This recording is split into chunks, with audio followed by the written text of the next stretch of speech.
Did you know that the Jews at the time of the Qur'an were able to expose and refute Muhammad's claims as a prophet? Not only that, but they left clear evidence in the Qur'an itself that shows how they were able to trick Muhammad into exposing himself. Let me tell you the full story.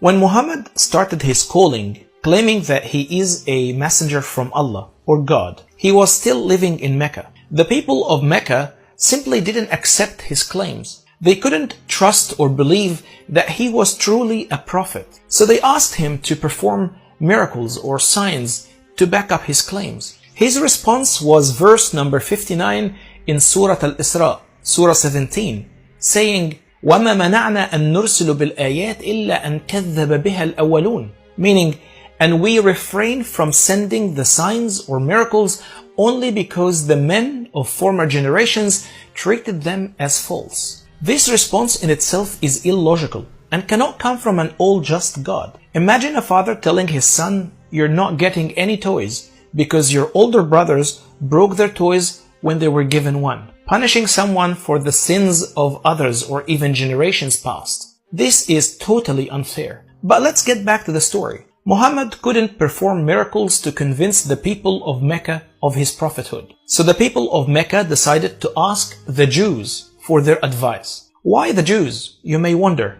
Simply because the Jews had their own scriptures and they are most familiar with prophethood and what makes a man a prophet and what does not. One of the major Islamic interpretations, Tafsir al-Qurtubi, tells us the details of this story. Al-Qurtubi, a very famous Islamic scholar, as well as Ibn Ishaq, tells us the story of Quraysh sending two of their men named An-Nadr ibn al-Harith and Uqba ibn Abi Ma'id. They sent them to some Jewish rabbis in the Medina to ask them about Muhammad's claims. The Jewish rabbis told them, ask Muhammad about three things. If he can answer them correctly, then he is a prophet. And if he can't, then he is a fraud. Go and ask Muhammad about the spirit, the young men from ancient time, how many were they and what was their story, and ask him about Dhul Qarnayn, the two-horned one. And I'll put all the references for this story in the description under the video.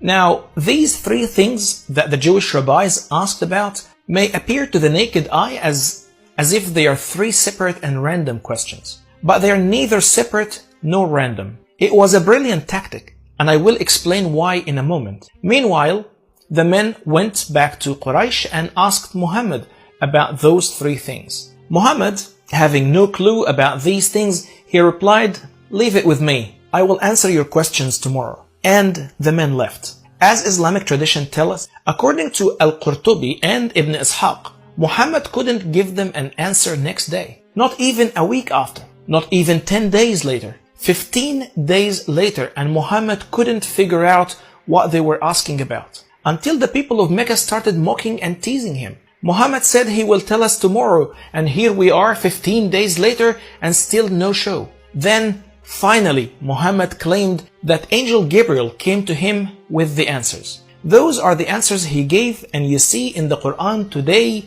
in Surah 17 and 18. Surah Al-Isra number 17 verse 85. وَيَسْأَلُونَكَ عَنِ الرُّوحِ قُلِ الرُّوحِ مِنْ أَمْرِ رَبِّي وَمَا أُوتِيتُم مِّنَ الْعِلْمِ إِلَّا قَلِيلًا. And they ask you about the Spirit. Say the Spirit belongs to the domain of my Lord, and you were given only little knowledge. An answer that shows clearly that Muhammad didn't understand the question of the rabbis. Of course, everything in the world belongs to the domain of the Lord. That's not an answer. Plainly, Muhammad is saying, I don't know. God knows what the Spirit is, and you too have very little knowledge. And of course, at that point, the Jews were like, yeah, right. Then Muhammad goes in Surah Al-Kahf, number 18, verse 83, and says, وَيَسْأَلُونَكَ عَنْ ذِي الْقَرْنَيْنِ قُلْ سَأَتْلُو عَلَيْكُمْ مِنْهُ ذِكْرًا. And they ask you about Dhul Qarnayn, say, I will tell you something about him. And then he tells the stories and the legends of Alexander the Great, and his conquers from the east to the west, and trapping Gog and Magog. Once again, Muhammad didn't understand the question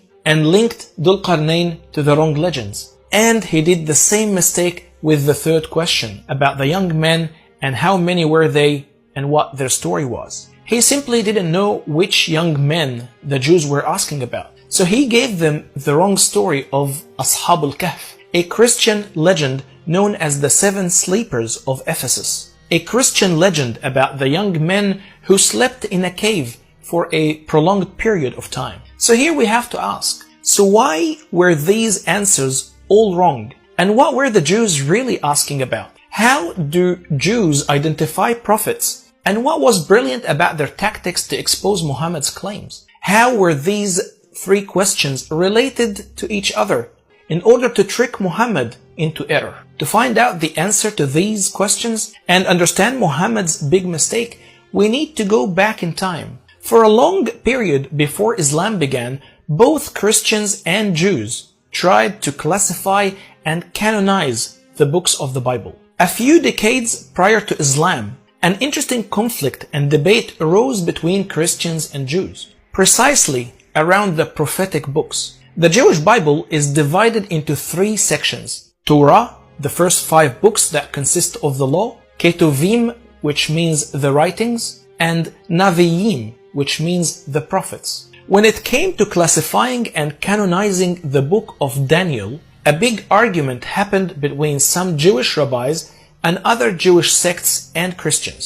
They argued whether the book of Daniel should be included in the Naviim section or in the Ketuvim section. In fact, the core argument was about whether Daniel is a prophet or not. Jews then canonized the book of Daniel in the Ketuvim, while Christians put the book of Daniel in the prophets Naviim, and the debate continued for decades. Daniel himself claimed that he had seen a vision, but in rabbinic sources there is a clear distinction between a prophetic vision and a prophecy through the Spirit of God, which is called in Hebrew Ruach HaKodesh, in Arabic Ar-Ruh al-Qudus, or the Holy Spirit, which is sometimes referred to just as the Spirit, Ha-Ruach, Ar-Ruh. And again, you will find all the references in the description box under the video. This is the Spirit that the Jews asked Muhammad about, and he had no clue what they were talking about. Since Daniel was a hot debate topic, whether he was a prophet or not, until just a few decades before Muhammad, it seemed most relevant to ask Muhammad the same questions about his revelation. Ask him about the Spirit, they said. 15 days Muhammad disappeared trying to find clues with no luck. So he came back with, "The Spirit belongs to the domain of my Lord and you were given only little knowledge." What a joke, the Jews exclaimed, as well as the people of Mecca. And since Daniel is a prophet or not was the hot debate, the Jews asked 2 more questions from the book of Daniel. They asked about the 3 young men and Dhul Qarnayn, which are also mentioned in the book of Daniel. Do you know about these, Muhammad? Again, Muhammad had no clue what they are talking about. To Muhammad, the questions seemed too vague and even random and not linked to each other. Brilliant tactic, because even if their questions confused Muhammad, it shouldn't confuse God. Muhammad, as a human, may get confused, but surely God will know what they're asking about. After all, we're talking about a few decades of debating prophecy and the prophethood of Daniel. Surely God will be able to prove Muhammad's prophethood if he is a true messenger from God. But then Muhammad couldn't come up with the answers for 15 days, even though he said, "I will tell you tomorrow." Then he came back with completely irrelevant answers. In Surah 18 from verse 10 to 23, detailing the legend of the 7 sleepers of Ephesus. And to save face, he ends the story with verse 23 saying, "And never say anything, I will definitely do this tomorrow," without adding, "if Allah so wills." A clear attempt to save himself from embarrassment. And lastly, he answers the question about Dhul Qarnayn completely off the mark again. Dhul Qarnayn, the one that was mentioned in the book of Daniel, chapter 8, verse 20. When Daniel was confused about Dhul Qarnayn, the 2-horned, came angel Gabriel himself, explaining to him in verse 20 that the 2-horned ram that you saw represents the kings of Media and Persia. Media and Persia was one kingdom with two kings, the two-horned Dhul Qarnayn. But once again, Muhammad had no clue that all the questions were from the book of Daniel, and went on with a story about Alexander the Great and his kingdom from the east to the west and trapping Gog and Magog. Completely irrelevant to Dhul Qarnayn, the one that the Jews asked about. And to be honest, it's not only Muhammad who got confused. All Muslim scholars in ancient time and even Muslim apologists today, they try to defend each question separately. They try to claim that Dhul Qarnayn is not Alexander the Great and that the spirit is the human spirit. Even today, they are either unaware